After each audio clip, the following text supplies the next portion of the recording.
Hey everybody, thanks for stopping by. I hope you're doing well today. So here in the fish room, we love cichlids, specifically African cichlids. Maybe you can tell this by the monster cichlid tank behind me. Now, African cichlids are a great fit for the water that I have to work with. It's very hard, has a high pH, so they thrive very easily. Combine this with their amazing coloration, strong personalities, and such a wide variety to choose from, it just makes sense that they're one of the fish that have always been a staple in my hobby. But I've always thought about expanding into some of the other lakes. We have a few tanks with some Victorian cichlids, which we'll get to another day, but we never had a Tanganyikan tank. And we recently freed up a 225-gallon aquarium to work with. So we thought, hey, let's put some Tanganyikans in there. What kind of Tanganyikans do you put in a 225? Well, given my preference for big fish with strong colors and personalities, it had to be Frontosa. Let's go check it out. So here we have our brand new 225-gallon Frontosa aquarium. This tank is fast becoming one of my new favorites. It's 7 feet long by 2 feet wide by 26 inches tall, and we have 15 Frontosa in here. Specifically, we have the Mpimbwe blue variety of Frontosa. Now, if you're out there searching for Frontosa, you'll find several options available. Most commonly, you'll see the Burundi Frontosa in your local fish stores or even online websites. From there, you'll begin finding the Mpimbwe blues, like what we have here, and you'll then move into more rare varieties, such as the Moba, the Zaire, the Black Widow. Tons of great options, but they all look phenomenal. While these fish were sold to me as Mpimbwe blues, there is a possibility that I got a Burundi or a hybrid thrown in there. It can be very difficult to tell the varieties apart, especially while the fish are younger.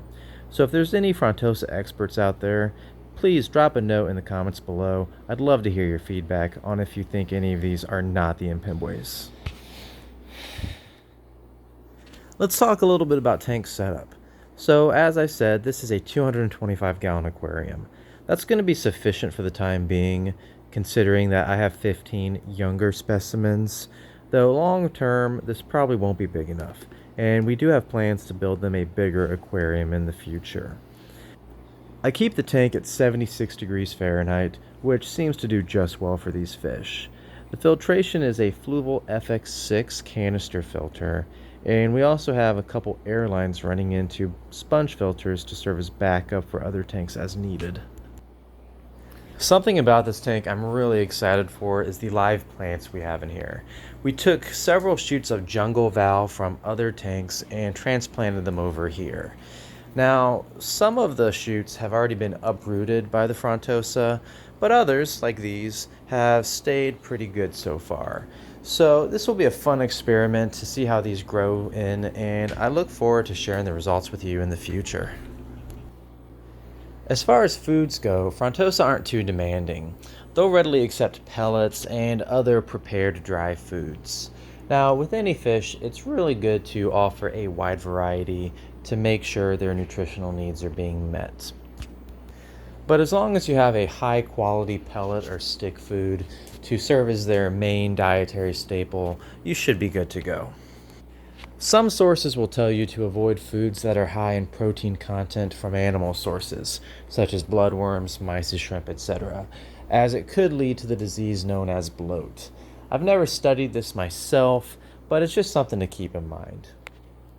Alright, enough talking. Let's feed these guys. Alright, like I said, these guys get a pretty solid mix of foods, but right now we're going to give them this extreme big fella pellet, as well as some extreme cichlid peewee. Now, as far as I know, these are actually very similar formulas, but I like the different pellet sizes since I got a few different size Frontosa in here. We'll try to do this one-handed. Uh-oh. Drop it in and see if they go for it. Yeah. They really do love this stuff. Now these fish get big, so long term we're going to have to build them a tank even bigger than this 225. So be on the lookout for that video. It's going to be a lot of fun. I hope you've enjoyed checking out the new tank, and I hope it's inspired you to consider Frontosa for your next aquarium. They're big, beautiful, and have bold personalities. Join us next time as we take a close look at another beautiful fish that isn't always taken care of properly in the hobby. Thanks for stopping by. This is Riff Waters. Have a good night.